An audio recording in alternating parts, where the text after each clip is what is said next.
Welcome back to the deep dive. I'm really excited today because we're taking a fascinating deep dive into one of the most insightful books on geopolitics and history, Henry Kissinger's On China. Yes, it's quite a work. It really is. This isn't just, any book. It's something of a masterclass in understanding one of the world's most ancient and complex civilizations. And it's through the eyes of someone who, well, observed it for decades. Indeed. Henry Kissinger, he's a figure of immense historical weight, isn't he? Yeah. Visited China over 50 times, apparently.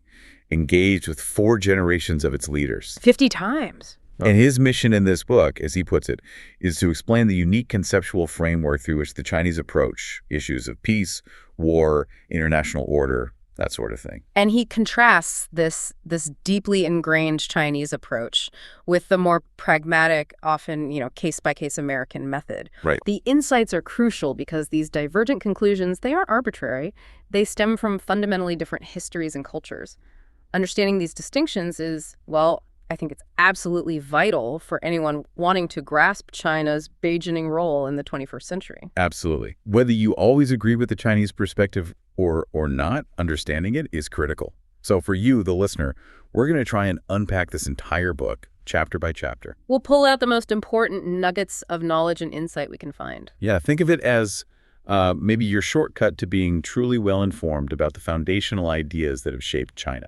Okay. Let's get started then and unravel this incredible narrative together. We should begin with the prologue.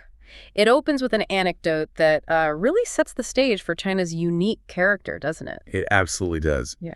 Kissinger throws us right into October 1962, a really tense moment.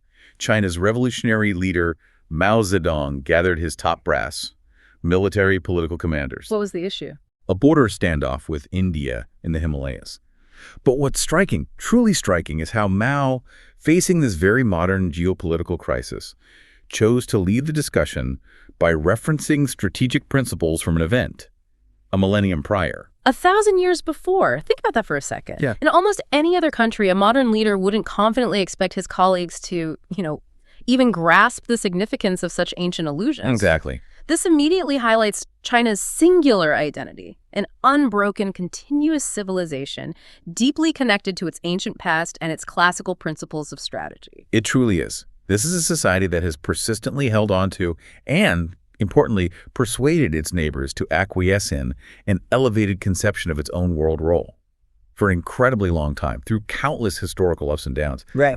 From the 3rd century BC until the collapse of the Qing dynasty in 1912, China stood at the core of an East Asian international system that showed